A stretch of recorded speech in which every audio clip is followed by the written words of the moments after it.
강남 그린섬에서 합격한 국민대학교 학생 재연작 5번째 시간입니다. 오늘은 영상디자인과에 합격한 학생의 합격 재연작과 스펙을 알아볼 수 있도록 할 건데요. 이 친구는 삼수하는 학생이었습니다. 고3 때도 국민대학교를 지원을 했고 재수할 때도 국민대학교를 지원을 했는데 둘 다 안 됐고 삼수하면서 이제 저희 학원으로 방문을 해서 이제 수업을 받고 합격을 한 학생입니다. 삼수였기 때문에 지원에서부터 굉장히 어찌 보면은 좀 신중하게 더 지원을 생각을 했고요. 그리고 실기 같은 경우도 워낙 국민대학교의 여러 가지 유형들을 다 다뤄봤던 학생이었지만 어느 하나 조금 더 이렇게 좀 뚜렷하게 학생의 장점을 내세울 만한 주제에 대한 부분은 없었기 때문에 그런 것들을 조금은 더 특히 이제 디자인과를 지원을 하는 학생이었기 때문에 그런 디자인과 성향에 맞춘 주제들과 표현에 대한 방식들을 학원에서 조금 더 좀 깊이 있게 수업을 했다라고 보시면 될 것 같습니다.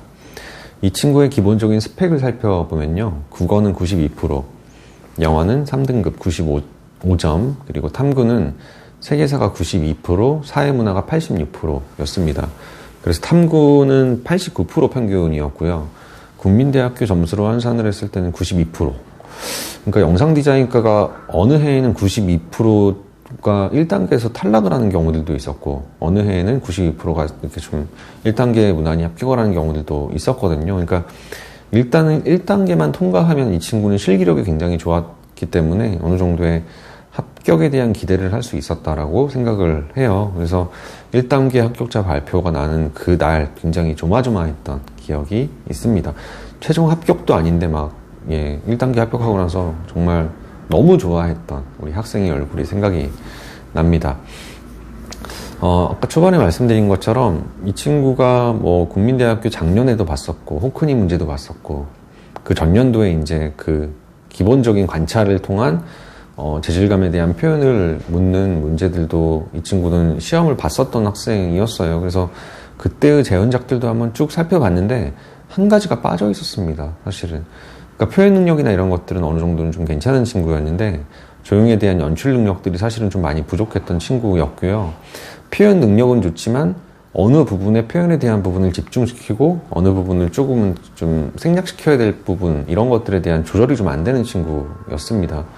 그런 것들에 대한 사실 표현에 대한 조형적인 표현 능력이죠. 그런 부분들이 좀 갖춰지지 않은 학생이었기 때문에 경력은 굉장히 많지만 조금은 더 우리 고3 학생보다 더 집중해서 우리 선생님이 수업을 했었던 기억이 납니다. 주제는 아까 우리 학생 초반에 얘기한 것처럼 디자인과 주제였고요. 스탬플러를 처음 보는 사람이 그 사용 방법을 이해할 수 있도록 작동 원리를 표현하는 문제였습니다. 이 친구도 마찬가지입니다.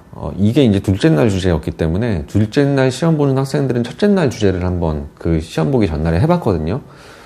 가제 문제 조합하는 거. 근데 이 친구는 그런 부분 같은 경우는 일단 조합은 굉장히 좋았는데 표현에 대한 부분 같은 경우가 조금은 그 덩어리도 좀 얇게 표현이 되고 모피에 대한 그런 소프트한 질감 표현이 좀 잘 되어 있지 않은 친구여서 내일 만약에 시험장에서 그런 유사한 문제가 나오면은 좀 위험할 수도 있겠구나라는 생각은 했었습니다. 근데 다행히 이런 메카닉을 기준으로 한 그런 어떤 렌더링과 같은 표현과 이런 부분들이 나왔기 때문에 아마도 이 친구도 굉장히 신나게 잘 하지 않았나 생각을 합니다. 합격 재연작을 잠깐 한번 살펴보면 일단은 사용하는 방법에 대한 것들을 굉장히 상세하게 여러 단계를 통해서 잘 표현을 했습니다. 스탬플러를 넣고 그 다음에 그걸 이제 위에 뚜껑을 통해서 닫고 밑에 고정시켜서 이제 닫고 그 다음에 이 그린 계열의 색종이에 그 스탬플러를 주둥이 부분을 갖다 대고 위에서 아래로 눌렀을 때 그 스탬플러가 이 호치키스 심으로 박히는 과정, 이런 것들을 4단계를 통해서 굉장히 상세하게 잘 표현을 했다라고 보여집니다. 근데 교수님한테 우리 또 영상디자인과는 면접이 있거든요. 면접 시에 우리 교수님이 학생한테 작동하는 원리가 좀 더 보였으면 좀 더 좋았을 것 같다라는 얘기를 하셨다고 합니다.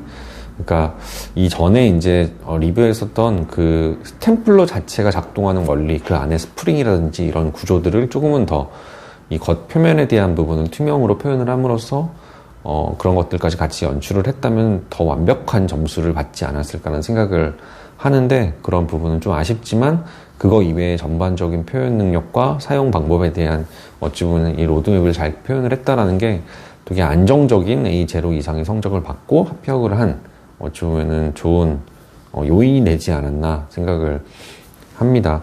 일단 면접 시에 이 친구는 교수님이 일단 뭐 그 작동 원리에 대한 부분이 조금 아쉽기는 하지만 되게 긍정적으로 시그널을 많이 보내셨다고 합니다. 면접 시에. 그래서 면접 끝나고 왔을 때 이 친구한테 인터뷰를 들어봤을 때는 선생님 저 고3 때랑 재수할 때 면접이랑 느낌이 좀 다른 것 같습니다. 일단 뭐 교수님에 대한 긍정적인 반응과 뭐 이런 것들이 합격에 좀 더 가까워졌구나라고 생각을 학생 스스로 할 수 있게끔 했다고 해요. 그러니까 그런 부분에서 좀 더 자신감이 가지고 준비를 나다군도 할 수 있었다라고 학생은 얘기를 했습니다.